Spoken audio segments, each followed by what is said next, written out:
Hello my lovely 𝘼𝙛𝙜𝙖 friends, welcome back to the channel. A very warm welcomes to you all. So I'm trying something a little different here today because it's a sunny hot day in the UK. I mean, I should be out in the garden, I know, but I did try and record a video this morning, a little stitch with me, which didn't go too well, so I'll explain that as we go.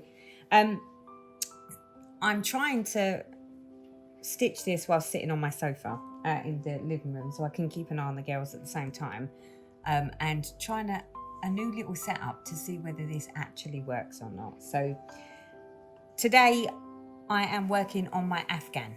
So as part of my whip go, I need to stitch 2 days on my Afghan. So the Afghan is, she says, it's a 𝘼𝙛𝙜𝙝𝙗 Afghan family farm Afghan. I'll put a picture in so you can see what it's supposed to look like.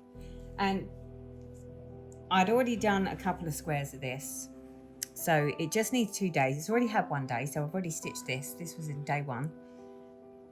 So I thought, well, since I'm sitting here just keeping watch on the girls and trying to get a little waft of breeze from the garden whilst I sit here and do some stitching, I thought we would do this. Now, obviously an Afghan is probably not the best choice to stitch on when it's nice and warm outside, but we're going to give it a go and see how long I last before I start to melt.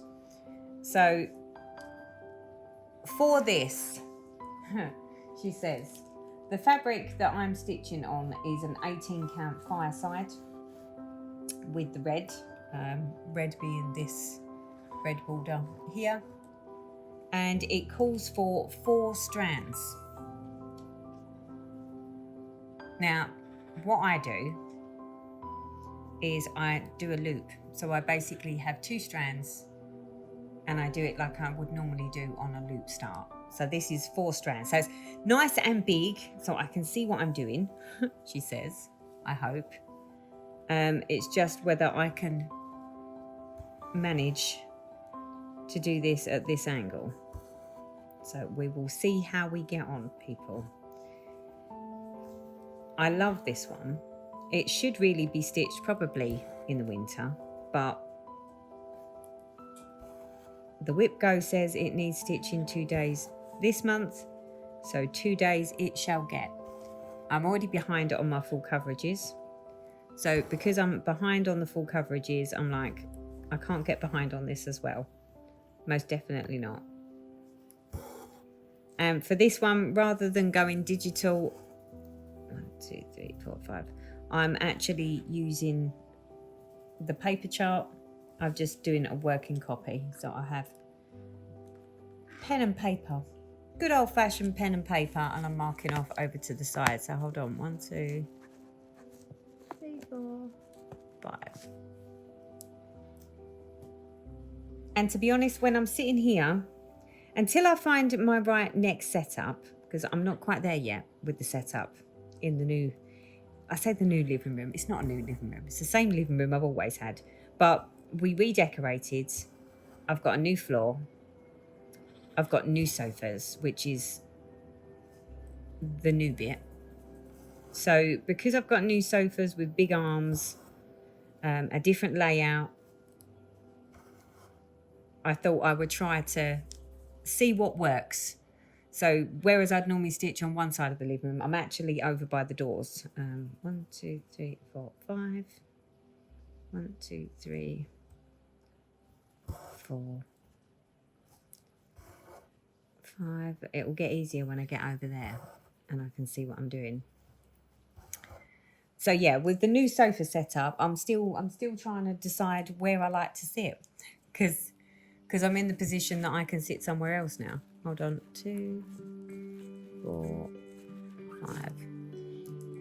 So with having this new setup, I thought, well,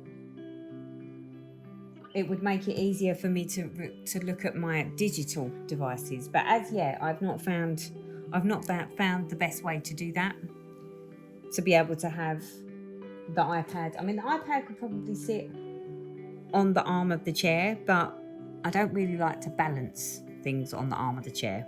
if I can help it. So at the moment, I'm still very much trying to work with my new stitchy space, or stitchy spot, should we say, to see what I like and what I don't like. And then I can sort of like finalize, okay, this is my seat. This is where I'm going to sit. I know. It's first world problems, people, but stitchy spot's really important, right? 1, 2, 3, 4, 5. 1, 2, 3, 4. Because I need to be comfortable, but I also need it so that, you know, if I want to stitch on a full coverage and I have a full device, I have places and spaces to put everything, and still have room for the girls to sit with mummy, although they really don't want to sit with me today because it's just too hot. They're like, no, it's okay, mum, I think I'll pass on the fluffy sofa, because this is the first time that I actually have a fabric sofa. First time having a fabric sofa is like, it's new and fresh, and I love it. I don't feel like I've wet myself after I've sat on it for 10 minutes in the summer. It's nice. I don't get stuck to it. Yeah. The only problem with it is I have to have loads and loads of covers all over the seats because of the girls. Because it's like a suede-y type material, and I can imagine it's just going to get really, really dirty really, really quickly.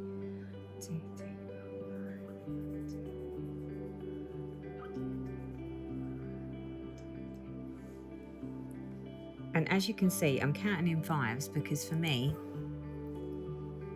it's a little easier. But we're going like way over here. So let me just mark off 2, 4, 5. Okay, we've got one more, and then we should be good. I won't need to do as much counting. One more. There we go. So, like I say, I'm working on my new space. I'm trying to find it so that there's a place where I can do these sorts of videos, because in all fairness, at the moment, most of the Stitch With Me's that I'm doing are in my office, which is fine when I want to sit up at my computer desk, but not fine when I want to come and sit in the living room and do some stitching and chat to you, which is how I used to do it. When I used to do my Stitch With Me's, not the Stitch With Me lives, the Stitch With Me's used to always be done in the living room, with the whole setup overhead. Now, yes, I do get a better overhead option in the office, but then I'm sort of confined to the office. The girls are confined to the office. They can't play with their toys. They can't play in the garden because I can't keep an eye on them. Although you'd think that where are they now? They're 2. Yeah, they're 2.5-ish, I think. You would think that they should be able to be left to sort of free elf in the garden. Unfortunately, we're not there yet because they're little foragers. They love to, you know, find twigs and sticks and chew on them. Honey has a thing about stones. She does love to have a little chew on those as well. So if I can find a space out here where I can keep an eye on them and they can play with their toys, and I can sit and stitch, and I can record all at the same time, it would be perfect. But it is very much the overhead camera bit that becomes more problematic as soon as you decide that you want to do a Stitch With Me in the living room. So now, I did actually do a Stitch With Me on a completely different project this morning, because we had some serious fun and games here this morning. But would you believe it, after take 8 of beginning the recording, because it was a sort of an impromptu, oh, I'm sitting here stitching anyway, so I might as well record it so I do a Stitch With Me at the same time. That was the original plan. But because it was a bit of a hot mess and I wasn't organised, or as organised as I should be, it didn't go according to plan. So it took 8 starts of the recording And then the one that I actually was like, okay, that one works, I didn't actually hit record. So I sat there thinking I'd recorded it, and I hadn't recorded it at all. So yeah, welcome to my world, people. Welcome to my world. So I was a bit like, so I was sitting there thinking this afternoon when it was like lunchtime, because I've been working from home today, I was thinking, yep, I'll be able to just quickly edit the video and post it. And then when I went to look for the video, there was the 7 other takes that I'd sort of started and stopped. And then the one that was actually the one where I was going to, where I did actually sit and talk for half an hour and done some stitching, didn't record at all. I hadn't even pressed the button. So I was like, would you believe that? So yeah. So I felt that it was only right to try and do it again. But like I say, I didn't want to do it in the office. This morning I was in the office. The girls were all chilled out. They'd already been out in the garden. I'll talk to you about that in a minute. The girls had already been out in the garden. So I was like, sitting at the office desk and the girls chilling is fine. And to be honest, the girls are much more low-key. Much more low-key. Oh, sorry about that. When they, like in the mornings. Because they get up, they go out in the garden, they have a quick run around, and then that's them done. And then they sleep pretty much all day until this sort of time, till night time. And like now they come alive and they watch the birds and they chase the birds in the garden. I say birds, like, like the pigeons and the doves. Any big birds that float down into their garden, they really don't like those. They're not friends with those. So they try and chase them. And then they normally have their little mad half hour in the garden where they just go around in the garden playing zoomies. So I was like, well, if I can do it out here, then at least they're not confined. Because when I try and confine them in the office, they sit there for a little while and then they start misbehaving. And then they keep wanting to go out in the living room. And then they're scratching at the door. So I'm just like, oh, I can't be doing with this. So yeah, I'm hoping that this setup is workable. Because if it is, then it'll be fine. I can sit and do stitching and chatting with you, as well as watch the girls and stop them from being confined. So they still get their exercise. So the reason it all went rather wrong this morning. So I've been working up in the city all week this week, and it was a hard week, I'll be honest. It's quarter end for us, so it's been a hard week, and I was really looking forward to just having some work from home time and not have to get up at some ridiculous time in the morning. So my original plan was to not get up until about 6:15, between 6:15 and 6:30 this morning. That was the original plan. I was going to tinker around, do some bits and pieces, walk to the garden because I knew it was going to be a warm day. Maybe do a little stitch with me, or a little stitching at least, in the office, and then start work. That was the original plan.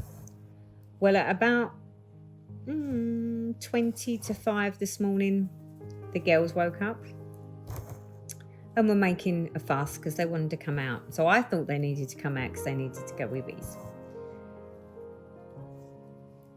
Normally when I bring them downstairs, they're very quiet. They go and sit by the back door like good little girls. Honey comes and sits on the mat. We let Bonbons go out first, and then Honey follows, sort of like a couple of seconds later, just because it stops the competitiveness of the bolting out the door.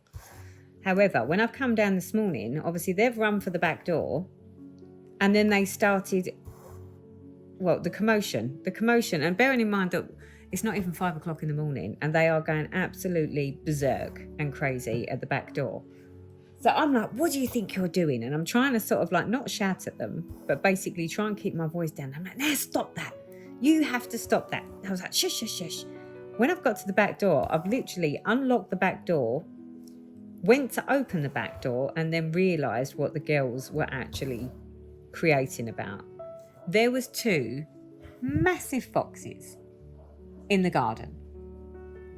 And they weren't just like, they didn't look like your typical urban fox. Normally urban foxes they're not particularly big. They look a bit scrawny looking. A little bit, not sickly, but they're not exactly well fed normally. And they're certainly not very big. These were like, well, I don't know, they look like giant dogs. I looked like I had giant dogs in my garden, but there was 2 of them. They were extremely well fed. So I think someone's actually feeding the foxes, because I don't think I've ever seen foxes that look like this. But they were huge and they were big. So they were obviously adult foxes. But that one was like literally just sitting straight outside the back door, staring at the dogs, staring at the girls. And I'm like, oh my God, look at the size of you. So I'm like, well, there's no way I'm opening this back door, because they'd eat the girls. I mean, they were that big. And they did look like they, it was almost like, look, luncheon. So I'm like, I can't open the back door and let the girls out, because the fact that there's 2 foxes out there, I was like, I wouldn't necessarily trust that they'd run off when the girls come out. The girls are really quite small. I mean, the girls were a quarter of the size of these foxes. So I was like, there's no way I'm going to let my babies out there to go and get eaten by the foxes. So I thought, well, I need to go out in the garden and shoo the foxes away first before I can let the girls out. So trying to get out the back door without the girls getting out, because they were going nuts and they just wanted to go chase whatever these things were in their garden, because it's their territory. It was hard work getting out the door without actually accidentally letting the girls out. By this point, so there was 2 foxes. One was originally on the deck, just staring straight in the doors at the girls. The other one was, I don't know, maybe 5 meters away on the grass. But they both saw the girls and they were both just standing there staring at them. So by the time I've actually managed to get out the door without letting the girls escape, the one that was on the deck was now sort of probably about 4 or 5 meters away. And the other one was sort of further down on the garden, on the grass. Now, normally, the foxes would just bolt. They would bolt and run away. Oh no, not these. So I'm sort of doing the whole, go on you, off you go, shoo, out you go, go on. Well, they sort of started stalking towards me. Like they started to sort of, like sort of when dogs sort of do that prowling look. They started doing that. And the one at the back started sort of coming round to the side. And I was like, oh, I don't like this. And I'm like, I'm actually scared of the foxes.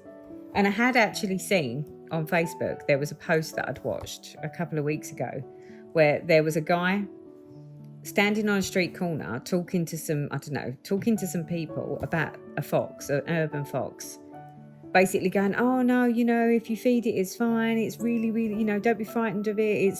It's a really friendly fox. And, it's always right down the street. And then all of a sudden this fox comes around the corner. And the guys, and they've sort of said, oh, there's a fox there. And they're like, yeah, that's him. He's really friendly. So this guy's standing there saying how friendly this fox is and that it's completely harmless. And it's, it's a person-friendly fox. It walked up, sniffed him, and then bit his leg. So I was just like, So, because when I'm seeing these 2 foxes sort of coming at me, I'm like, do they think I'm snack time? So I done nothing more than grabbed. I've got some sort of LED sort of pebble lights. I say pebble, they're bigger than pebbles. They're quite big. So I banged it on the deck, so it made a really loud noise, and then sort of, acted like I was like as if I was going to throw it at them. And at that point, they backed off and then they run off and they jumped over the back gates. So at that point, I made loads of noise out in the garden. And whilst all this is going on, the girls are indoors creating absolute merry hell. They were so loud. And I'm like, oh my, they're going to wake the whole house up. They're going to wake the neighbours up. It was really bad, and I just needed to make sure that the foxes were gone so I could let the girls out, because then the screaming and the barking would stop. But at the same time, I was sort of not panicking, but I was getting myself in a bit of a tears, because I'm like, just shut up, stop making so much noise, you're going to wake everyone up. So once I was sure that these foxes had gone away and they weren't just sort of like waiting down the end of the garden, I come back down this end of the garden and open the back door. Well, the noise that the girls made on their way out the door, and they went charging down the garden like a pair of loons. Obviously, all they can smell is fox. All I could smell was fox, in all fairness. I mean, even though the foxes didn't leave me any presents in the garden as far as, you know, fox poo, because that really does stink, the whole garden stunk of fox. I mean, I didn't realise foxes smelt so bad. You know, I knew that if they'd pooped in the garden, it smelled bad, but I didn't know that just by being in the garden, it makes the garden smell bad. But hey, I've learnt something new today. So I was like, oh, wow, that reeks. That is a terrible, terrible smell. The girls obviously are just running around the garden like a pair of idiots, because they can do nothing but smell fox. And the foxes had obviously had a field day in my garden. So it wasn't until I'm sort of trying to chase the girls around to try and slow them down a little bit, because they were going like berserk, and stop them from barking. But they're all over the place. They're running through my flower beds, so I'm telling them off for running through the flower beds, because I've just planted my dahlias out last weekend, and I'm like, oh, stop, just stop. So the girls calmed down a little bit, not much. And it was only then that I actually started paying more attention to the garden itself. And at that point, I was like, oh no. So it looked like the foxes had had a party in my garden. So first of all, I have a hose pipe, which is not like mine's like what they call a flexi hose. So it inflates with water. So it's not like a hard plastic, it's like a soft fabric. Well, they obviously decided that that was a fun thing to play with. So that was originally used the night before, and I'd put it down the sideway, but I left it attached to the tap so that I could come out and do some watering in the morning. Well, that was basically dragged onto the grass. Oh, nearly made an error there then. Let's just finish that one. That was dragged onto the grass, and you could tell that they'd sort of been tugging at it and playing with it. So I was just like, well, I hope there's no holes in that, because otherwise they've just ruined a 100-foot hose. Then I've started looking at the flower bed, and I've got an irrigation system in my flower bed, and some of the pipes were pulled off of the actual sprinkler heads. So I'm like, okay, well, they obviously thought that they were fun to play with too. The bit that was really upsetting was that I've just put my new dahlias out of the greenhouse, finally, into the ground. And they decided that it was fun to trample through my dahlias. So half of the dahlias have been sort of snapped or broken, where they've been like bashed and stood on. So I was like, you cannot make this up, can you? And then also I've got some garden lights. They're like LED lights. They're on like a metal upright post, but because they're like a lantern shape, they have like a bracket that holds them steady, so that if it's windy or whatever, they don't sort of swing around, because they're like on hooks at the top. They've got like these brackets that hold them at the bottom of the lantern so that they don't swing about. Well, I don't even know how the foxes have managed to do it, but they basically managed to tear one of those off and chew it up. So when I'm standing there looking, and I'm like, what is that black thing on the grass? I'm like, please don't tell me that's my irrigation tubes.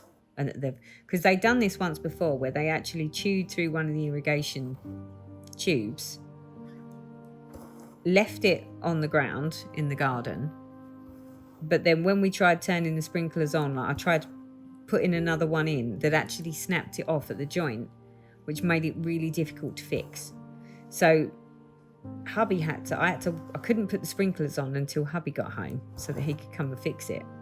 But it took a lot of fixing, let's say, and more tube and more pipe and make another hole and patch up the existing hole. It was a nightmare. So when I saw it, initially I thought it was the irrigation system, but it wasn't. It was actually these plastic things that were off of my little lanterns, on my lantern lights in the garden. So all this is going on, and by now, bearing in mind that we must have come out in the garden, or I come downstairs at like 20 to 5 in the morning, and by the time this is all gone on, it must have been, I don't know, 5:30, 5:45 time. My original plan was that I was going to let the girls out in the garden to have a wee and then go back to bed and then not get up until about 6:15. Well, you can imagine by now I'm wide awake. There's no way that I'm going back to bed, given that it wasn't far off the sort of time that I'd normally get up to go to work. So I was like, well, there's no point in even considering going back to bed now. So then whilst I was standing there trying to resurrect the garden from the fox's playtime, because apparently it's a fox's play area now, I realised that where it was sort of damp out on the grass, I was inundated with slugs. Like, not just a few, we're talking like a bag full of slugs. So I was like, right, okay, I'm out here now. The girls weren't quite ready to give up looking and smelling at everything and anything that the foxes had been at. So I was like, well, I'm never going to get them two back indoors and settled. I might as well stay out here until they've got over the fact that something's been in their garden, and went on slug patrol. So I basically went around the garden picking up all the slugs. My mum actually came out of her house and stuck her head out, because I think she was wondering who was meandering around in the garden at such an early time in the morning. She was like, what's the matter with you? She said, can't you sleep? I was like, oh, I can sleep. I was like, apart from the girls obviously heard the foxes in the garden, and that's the reason that they wanted to get up, because they'd heard them out there. I hadn't heard anything, but they have much better hearing than us. So once I explained to my mum and I showed my mum some of the bits, I was just like, I think I'll be having a nap at lunchtime, because there's no way I'm going back to bed. So that was like my rudely awoken early morning this morning. So by the time I managed to, have a chat with mum, sort out the slugs, resurrect the garden, get the girls back in, I sort of come in and thought, right, okay, I might as well get washed and dressed. And then I thought to myself, well, what would I normally be doing at this time in the morning? And I'm like, normally I would be stitching on the train on the way into London. So I'm like, once I'd done a couple of emails and had a cup of coffee, I was like, you know what? That's exactly what I'm going to do. I'm going to sit and do some stitching. And it was only whilst I was sitting there, just getting everything together to do my stitching, I was like, well, hang on a minute. I'm sitting in my office, prime location, doing my stitching, and I'm like, it would be rude not to record it and at least have a chat with people. And I thought, well, since I had such a great fox story to tell you all, I thought I'd do that. But then, curse, seven misstarts, and then I sat there thinking, okay, I'm recording, so I was sitting there nattering away about the foxes. So I've actually gone through this fox story more than once. But I did obviously think that I was recording. I wasn't just sitting there talking to myself randomly, thinking, oh, I'm not recording it, but I'll still sit here and talk about foxes. It wasn't quite that bad. So at least I managed to get some stitching done, admittedly. I was working on my JBW design, is it country reindeer stocking? I think that's what it's called. that was the one that I was stitching on this morning when I thought I was talking to you. But that was just turning into a hot mess. I mean, literally, it's probably a good thing that video didn't record, because I was sitting there thinking, this is going to need a lot of editing, considering it's just a stitch with me. And normally I don't really edit them, apart from, you know, if the camera stops or, you know, something specific happens. I don't really need to do any actual editing of that. They're just like as they are. You just literally put the thumbnail on and it's job done. But that wasn't the case. So first of all, I started stitching, and it's a single strand on a high count even weave. And for some bizarre reason, I got a knot in my thread. Now normally, I say when I get a knot, it had like a loop on it. So normally when I have a loop, when it loops, that's a loop knot where it's sort of caught on a bit further up, I just stick my needle in the loop and it normally unravels itself. Well, for this time specifically, it decided it didn't want to do that. So I was a bit like, oh, come on, really? So I stopped the video, fixed that, thought I'd start again. Started again, did some more stitching, something else went wrong. So I was like, oh, okay, we'll start again. So it sort of went on like that. And then whilst I was in the middle of the actual recording where I was thinking I was actually recording it to you, and I'd stitched, I don't know, I did quite a bit. I was quite impressed with how much I was getting done whilst I was sitting there chatting with you. And then all of a sudden I got to the top of I think it's a reindeer antler. And I was thinking to myself, hang on a minute, something doesn't look right here. And I was right, it didn't look right, because it looks like I'm one square out. So I'm like I don't know where it's wrong, I just know that it is. But because it's more of a samplery effect stocking, I was like, oh, well, that won't matter. That won't matter, I can make that up. I can, you know, I can jiggle it around. And I still am pretty sure that that's what I can do, and I can fudge it a little bit to realign everything, but it doesn't really look out of line. I'm just literally one out, but I can get away with that one out. So I'm like, but you know, when you sort of get to sort of like the end of doing this recording, and I'm like, oh no. So I was sitting there thinking that was a real hot mess. Nothing went according to plan. But then I say plan, I hadn't planned it. That was the point.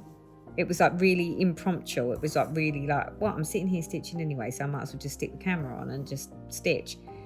Just goes to show that actually there's a lot of the times when I sort of just go to sit down and stitch, and I think, oh yeah, I'll pull my stitching out and I'll just do, you know, a few strands. And it made me realise that actually there are a lot of times that I go and sit down to do my stitching, and it's like I do a bit, then I stop, then something goes wrong, then I do a bit. And sometimes I can spend a good hour sitting there stitching, of which it doesn't go as plain sailing as I remember my stitching used to go, because it was.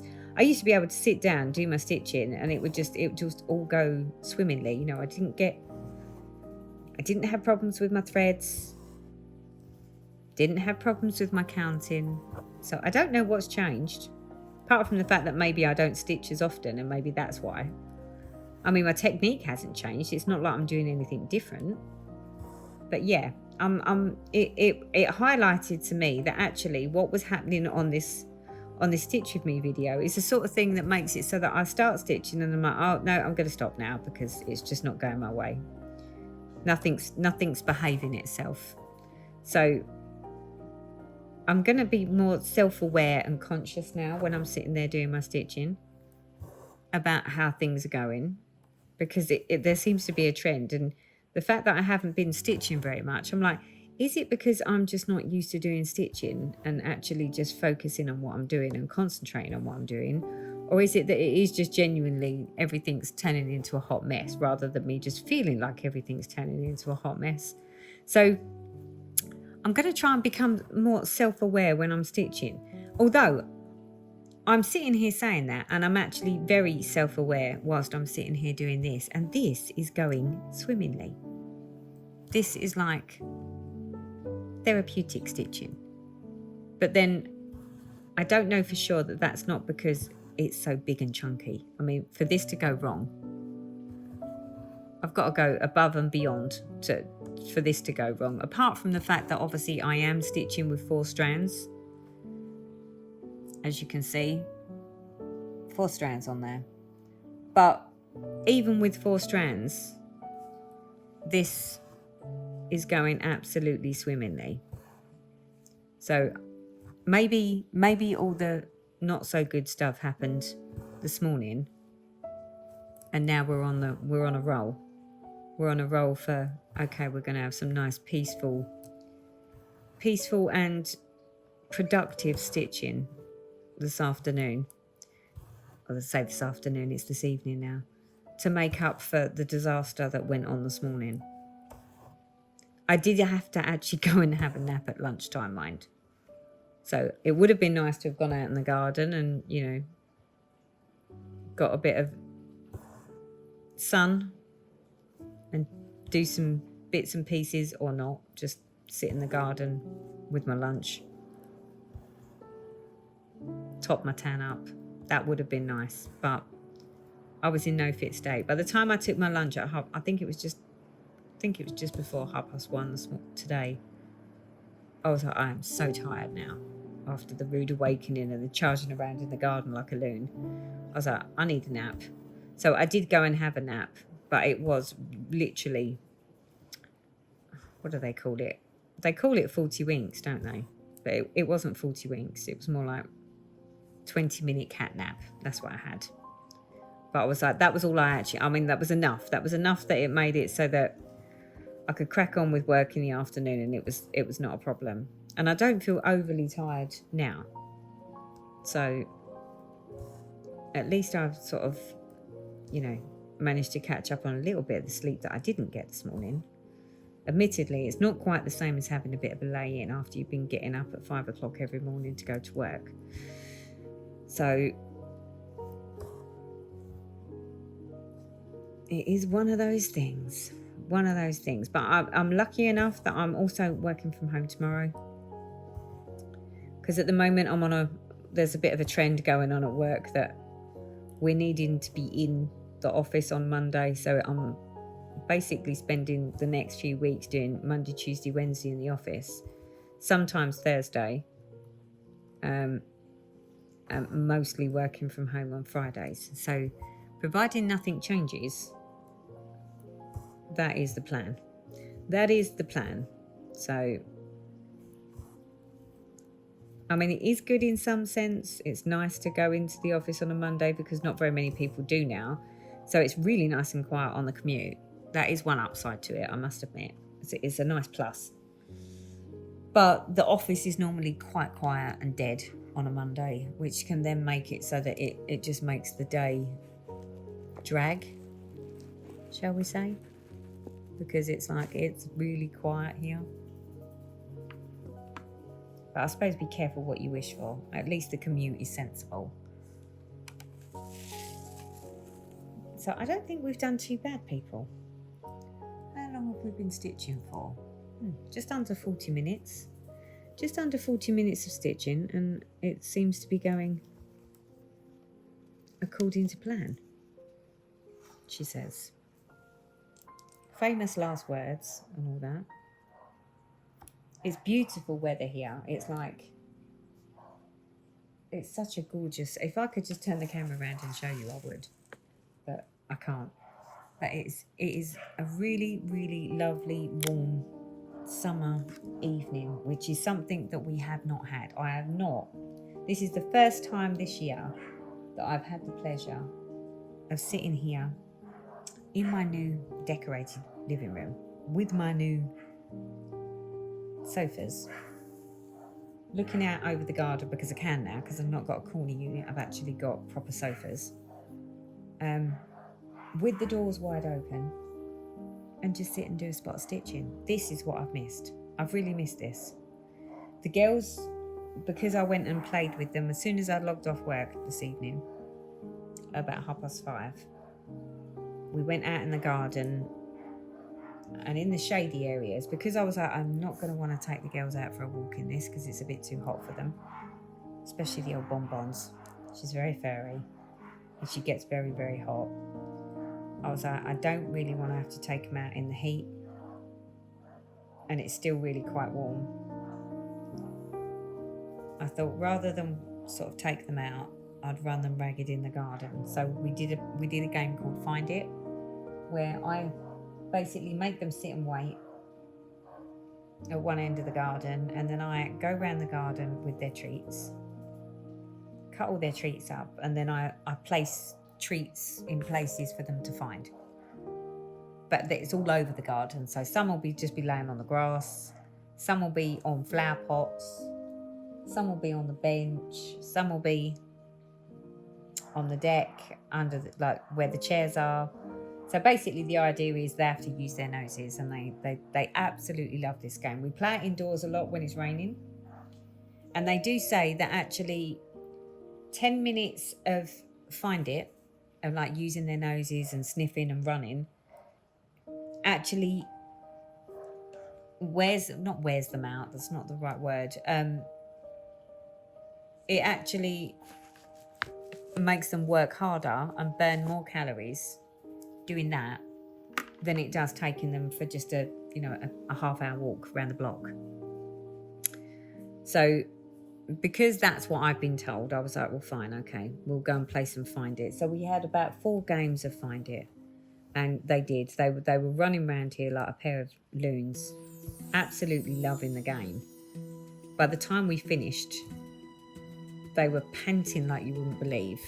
And I did try to make it so that they weren't running around in the sun areas. I sort of did most of the Find It's in the shady areas and down the sideway, places where they're not going to be sort of like in the scorching sun.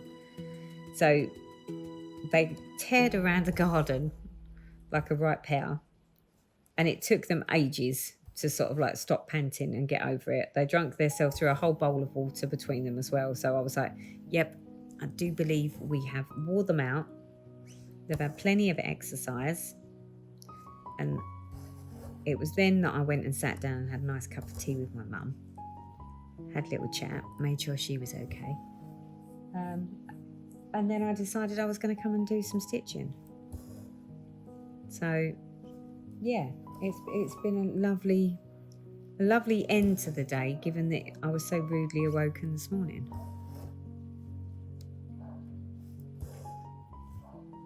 So I feel like I'm actually accomplishing something now. And if nothing else, if this video doesn't record, well, I'm not going to do it again, because after the fact that I spent so long trying to do it this morning, and admittedly, you're not even seeing the same project. I mean, this is a completely different project. But so far, providing everything is working, that the camera is working and that it's recording and that the microphone is working, then you'll see this. If you don't see this, it's because once again, I'm sitting here just randomly talking to myself, and there'll be a big fat 0. I'll just know that I've sat here talking to myself, and you'll be none the wiser of all this probably uninteresting stuff that I'm talking about. You'll be none the wiser to it. You'll be oblivious to it.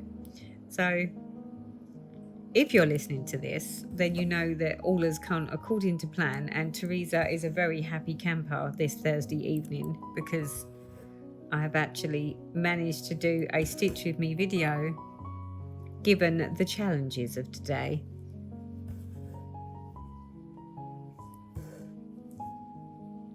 But that said, I mean, I do really, really, really enjoy stitching on my Afghan. Now, I don't stitch in hand. That is probably the only downside of working on this project, because I don't stitch in hand. I've got it on a Q-snap, so it's on a Q-snap, and I've had to sort of roll the bottom up so that it's out the way, so that I can get my hand underneath to actually do the stitching. But at the moment, it's still doable. I don't know what happens once I get to sort of the middle of the Afghan, whether that will make it a bit more tricky. But currently it's doable this way. What I tend to do is put a 𝑘 snap over the square, over this square that I need, and then sit with it on my lap, not necessarily on a stand, because I can, you know, manhandle the remaining fabric. Hold up, honey's up to no good down there. Honey, what you doing? Honey bear. I can hear feet tapping, but I'm not quite sure what she's doing down there. What are you doing? Here she is. She's coming.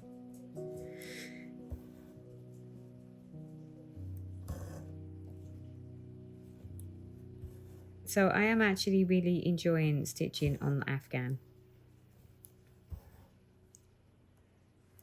It's so much, I mean, the 4 strands, and when you're stitching on it, it's like, yep, it doesn't take a lot of thinking power. There is a lot to it, but it isn't. It's like, it's lovely, great big squares. It's not very taxing on the eyes.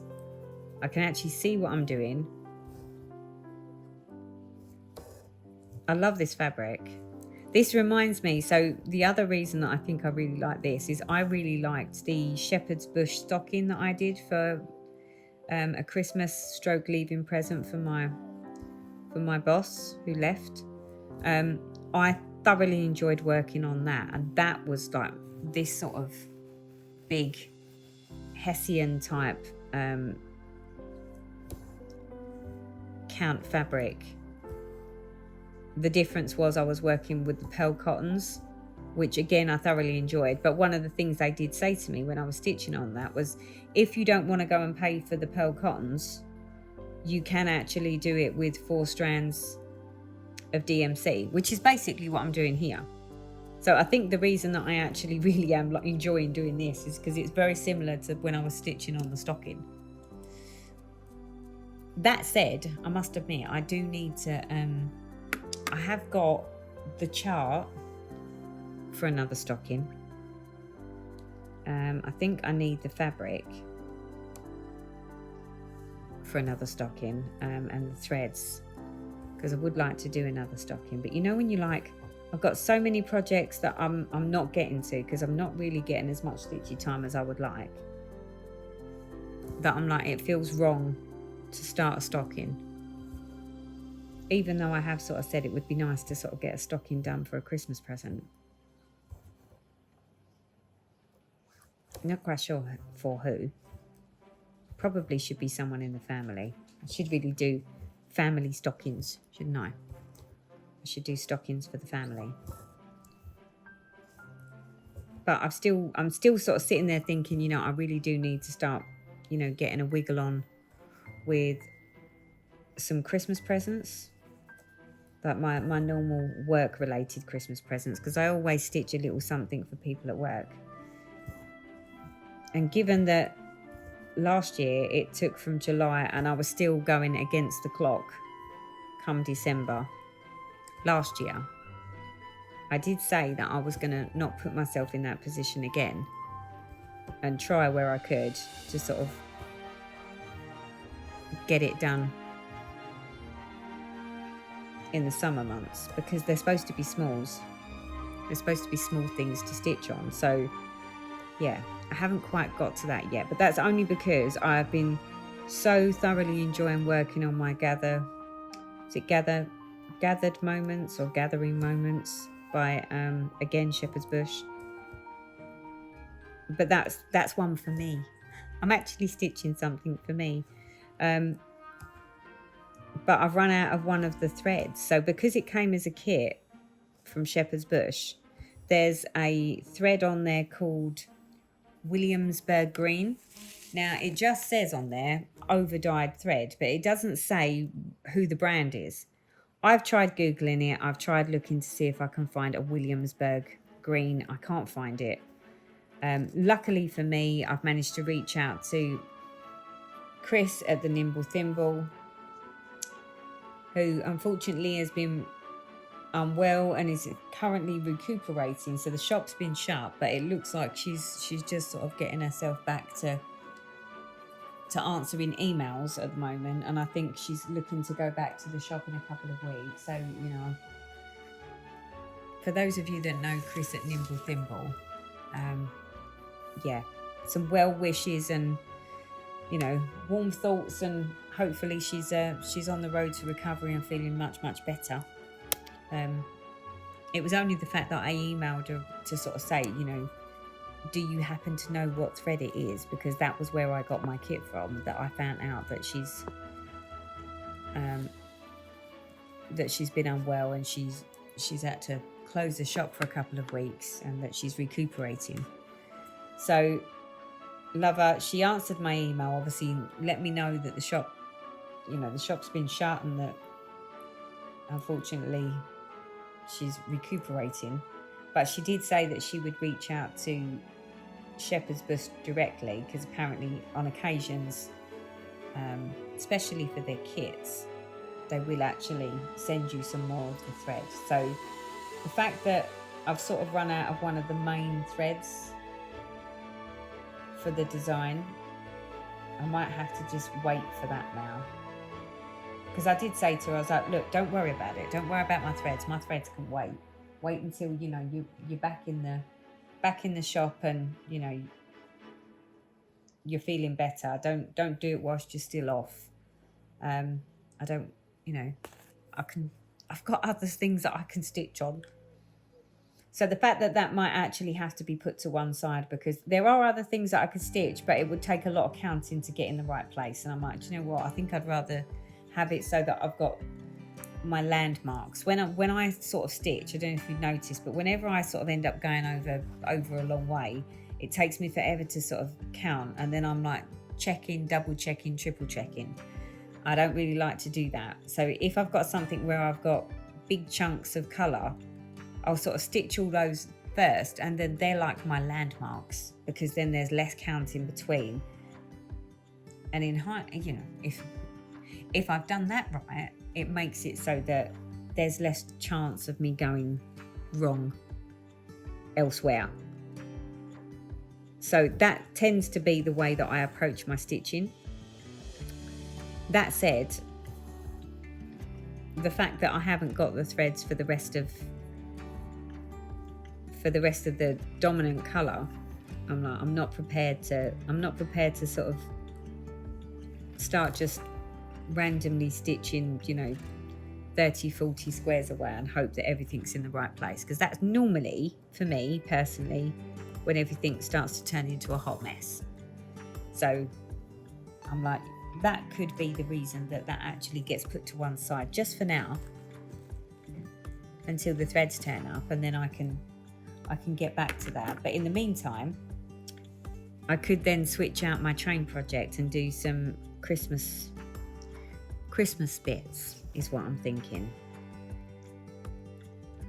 But if I decide to do it, I'm going to need to decide to do it this weekend, because I'll need to get everything out and kit up what I need, because I'll be commuting into London Monday, Tuesday, Wednesday next week. So I think that might have to be the plan. I mean, there are other things that I've already got that I've started that I could actually use for my commute, but given that I know that at some point I'm going to need to do my Christmas things, it's like, well, maybe now's the right time. And the whole Christmas in July, it is still July. I know we're halfway through July, but it is still July, so I could just do a bit of Christmas in July and see how far I get. And then as soon as my threads turn up, the only thing that I don't want to do, I'm one of those people that I don't want to get to the point that the threads turn up for the gathered moments or gathering moments, can't remember what it's called. And then because I'm like, no, I'm invested in something else now, I can't go back to that yet until I've done this. And before you know it, you don't actually go back to it for ages and ages. I don't want to do that, because I really do want my tray, my gathering moments tray, stitched and finished, because it's a really quick finish as well, and it's a lovely finish. It's a tray. So I'm like, yeah, I want that done. So I'll have to see how we go. So I think I'm going to call it, people. I think we've done quite well. I mean, we've done all of this stitching. And I'm up to just under an hour's worth of stitching. And at some point, very, very soon, I'm sure, Lauren and Ben will be back. Because Lauren went out to pick Ben up from the station because he's been in London today, working, and then they've gone off to go and get some food shopping. So at some point they're going to come through the front door and make a whole ton of noise. See, this is fresh. I like this. This is the first time in a long time that Ben's out the house, Lauren's out the house, Darren's out the house. It's just me, my stitching, and you. We are here on our own. This is like an absolute novelty, which I think is one of the reasons that I don't come and sit and stitch out here, because normally there's lots of comings and goings in this house. The only time there isn't is in the morning. Lauren's the only person that gets up, normally not very early, admittedly. She doesn't normally get up until, well, she's been getting up a little earlier recently, but most of the time you don't sort of see or hear from Lauren until at least 10 or 11 o'clock. But then normally Darren's floating around if he's not at work, or Ben will get up because he's going into London. So yeah, this is nice. This is very nice. So the fact that we've managed to get all this stitching done, I'm quite chuffed with myself. I just hope that this is recorded, because otherwise I've just sat here talking myself dry. I really do need a cup of tea now. And I need to get out and water my hanging baskets, because we're going to have a scorcher tomorrow. I think we've got 31 or 32 degrees tomorrow. So, yeah, want to get my watering done tonight so that they're nice and hydrated for the morning. And it has been really quite hot here. I think we got up to about 28 degrees today. So the hanging baskets are probably a little thirsty. So there we go, people. A little bit of stitching done. I hope you've managed to get some stitching done. And yeah, fingers crossed there'll be a bit more time in my life for this sort of thing. Because this, I like this. I feel all chilled. This is turning into like a perfect evening. Doors are open. Birds are singing. Water features trickling. We'll ignore other people's dogs barking in the background. We'll ignore that. But yeah, it's a really nice evening. So I've had a lovely evening sitting here stitching and chatting with you. It's time for me to go and water the hanging baskets. I hope you've had a bit of time stitching or doing whatever it is that you're doing.